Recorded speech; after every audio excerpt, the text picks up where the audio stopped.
やっておきたい英語長文500 2.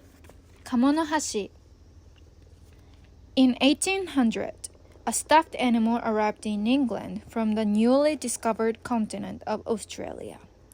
The continent had already been the source of plants and animals never seen before.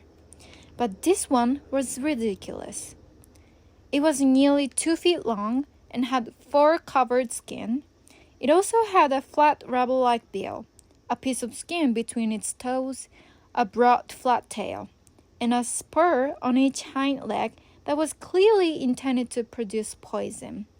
What's more, under the tail was a single opening. Zoologists stared at the thing in disbelief. Hair like a mammal, bill and feet like an aquatic or water bird, poison spurs like a snake,A single opening in the rear as though it laid eggs. There was an explosion of anger. The thing was a joke.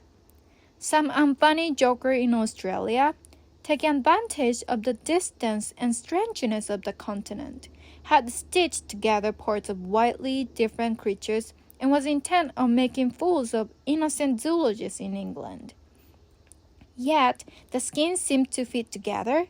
There were no signs of artificial joining. Was it or was it not a fake?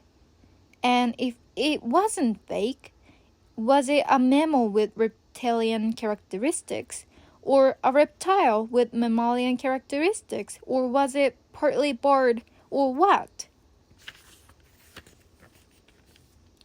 The discussion went on heatedly for decades.Even the name emphasized the way in which it didn't seem like a mammal despite its hair. One early name was Platypus anatomus, which is Latin for flat-foot duck-like. Unfortunately, the term platypus had already been applied to a type of beetle, and there could be no duplication in scientific names. It therefore received another name, Ornithorhynchus paradoxus, which means bird-beak paradoxical. Slowly, however, zoologists had to reach agreement and admit that the creature was real and not a fake. However, upsetting it might be to zoologists' notions. For one thing, there were increasingly reliable reports from people in Australia.who caught glimpses of the creature alive.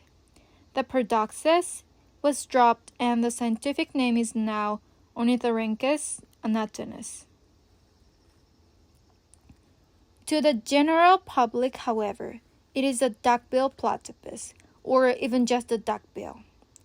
The curious mammal, assuming it is a mammal, in the world.When specimens were received in such condition as to make it possible to study the internal organs, it appeared that the heart was just like those of mammals and not at all like those of reptiles. The egg-forming machinery in the female, however, was not at all like that of mammals, but like that of birds or reptiles.It seemed really and truly to be an egg layer.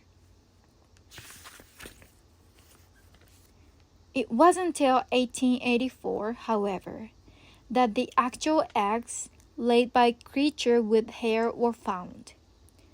They were not the eggs of platypus, but another Australian species, the spiny anteater. That was worth an exciting announcement.A group of British scientists were meeting in Montreal at the time, and the egg discoverer, W.H. Caldwell, sent them a message to announce the finding. It wasn't until the 20th century that the intimate life of duckbill came to be known.